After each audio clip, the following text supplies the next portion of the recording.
Okay, basically today, if we look around, I mean, there are over $100 trillion available with institutional investors and trust funds, and these are not coming.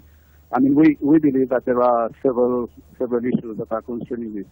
And attracting the money is one thing, but why are we not attracting the money is because of these constraints that exist. For instance, there are constraints in regulatory framework that prevent an efficient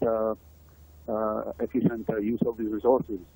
There are procurement issues that exist in many African countries that often lead to, for instance, corruption, and there are several instances where countries may have some good potential, but they are not able to put together bankable projects that will attract these investors. And the World Bank, the AFDB, and others, what we're trying to do is to promote these tools that will help our African countries to actually be able to bring these proposals to investors in a more attractive way.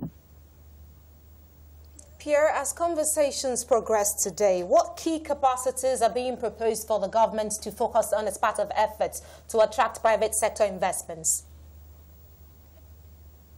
Okay, it's very early in the conference now, but what we have actually to, as I said earlier, for us to take stock and identify why we have not been doing this. We have all these, as I said before. We need to improve regulatory frameworks. We need to bring in best practices in the way we do things in Africa, attract investors. And the big question is why this is not happening. And hopefully today, with the ministers in the afternoon, we'll be able to brainstorm these issues and come out with a clearer vision as to how we want to proceed in Africa. Now, it's been established that funding from development institutions cannot fill the infrastructure gap on the continent. Have there been conversations around public-private partnerships to get more private sector cash to help assist African governments to address their infrastructure gap issues? Yes, this conversation has been going well before the conference today, and it will remain an important element of the conversation. Because as you rightly said, it's clear that public resources, international financial institutions like the World Bank and the ADB, we will bring in a lot of support, but it will simply not be sufficient. And at the heart of all this needs to be the private sector. That's why the World Bank has recently been promoting the concept of maximizing finance for development, whereby we ask for each project that the government brings to us, we first ask, can the private sector do it? And if the private sector can do it, we say let the private sector do it, and we keep the scarce resources into other projects where they are better needed. But also where private sector can come and they are not able to come because of bottlenecks such as governance or other issues. Our role of the World Bank is to try to work with government to address these bottlenecks, such as policy bottlenecks, enabling environment, so as to put the private sector in a better position to come and do these projects and keep the scarce resources for projects in the human development sector, where normally private sector is less inclined to come in.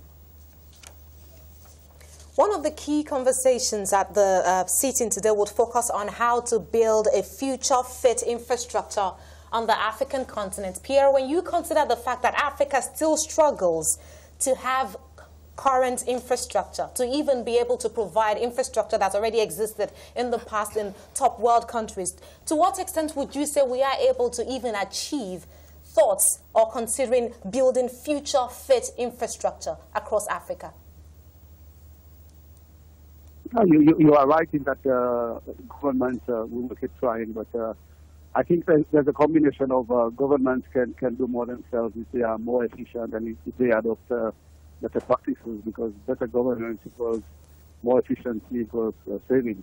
But at the same time, there needs to be a combination of more efficient planning, more efficient preparation of infrastructure projects. But at the same time, I again go back to the point I made earlier that the private sector needs to be at the heart of it and accompany government on this journey.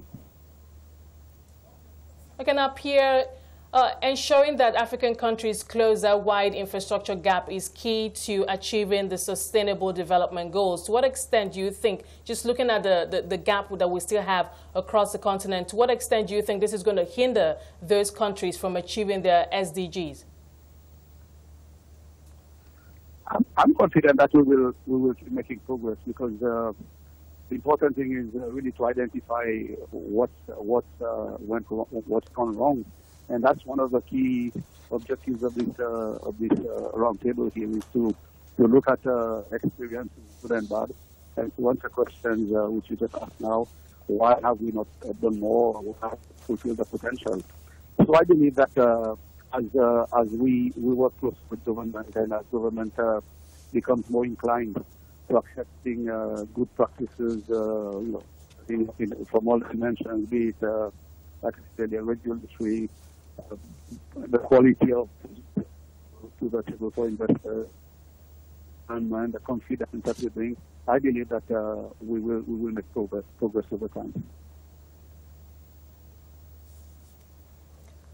Pierre, what would you suggest should be included in the strategic plan for a long-term infrastructure vision for Africa?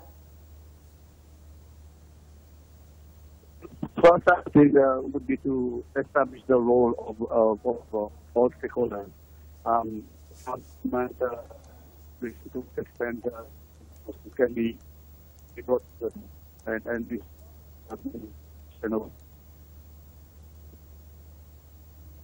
and